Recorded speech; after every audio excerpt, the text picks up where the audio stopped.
Hello, good afternoon. So nagbisita tayo sa sa demo area natin. Ito yung natin, demo area natin. Yung demo pala natin is kung naalala nyo, nagbibideo tayo na gamit yung transplanter. So yun yung demo natin na ipakita natin sa mga farmer kung paano ito gamitin. So ito yung isang demo area natin. So ito yung status ng palay. May mga parts siyang merong white heads.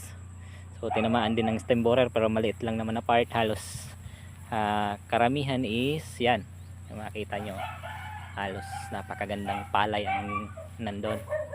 Okay, yan, papunta doon. So ito ang variety is hybrid Biganti. Yan.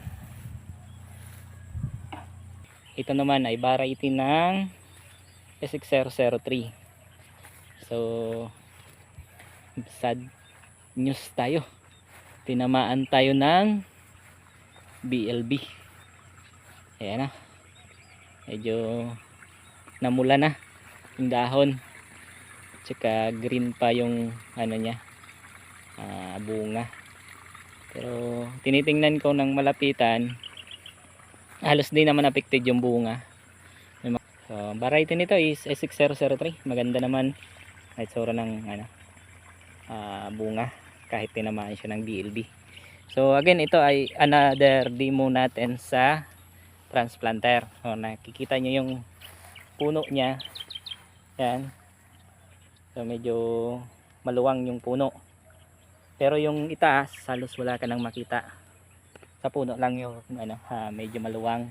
Ganun naman talagang transplanter. Pero kung nakikita natin, so average ng puno niya, so try natin magbilang.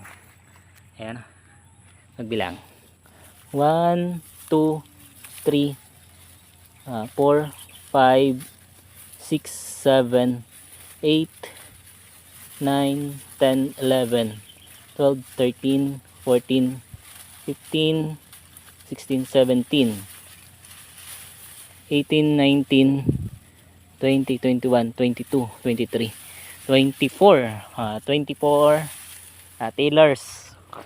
So not bad. Nandito tayo sa gilid. So yung sa gitna niyan, marami pa siguro. Mas malalaki. Ayan, mas malalaki. Yung siguro mag-average lang tayo ng at least 20 tailors. Pwede na yan. Pero sa tingin ko, mas marami pa. Gaya niyan, malaki yan. Siguro mas marami pang tailors niyan. Iyon, malalaki.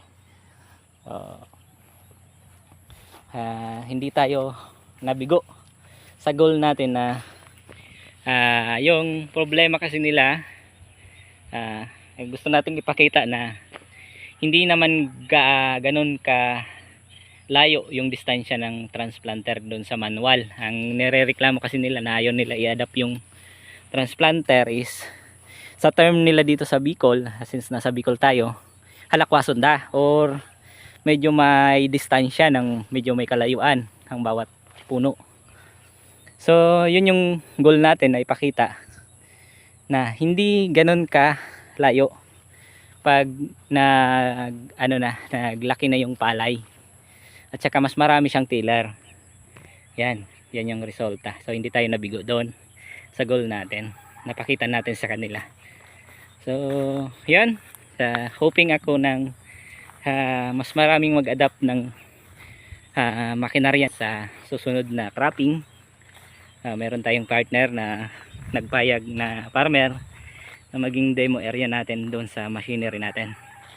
So yan, lapitan natin ng konti. So kung natingnan nyo, halos malalaki yung puno niya, no?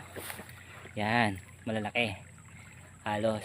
So hiling kikita ko siguro mga lagpas 30 tailors yan. Sabi ko nga kanina, at least mag-average tayo ng 20 tailors, goods na yon. Yan. Yun lang muna. So video natin, kahit tinamaan tayo ng BLB, maganda yung naging resulta.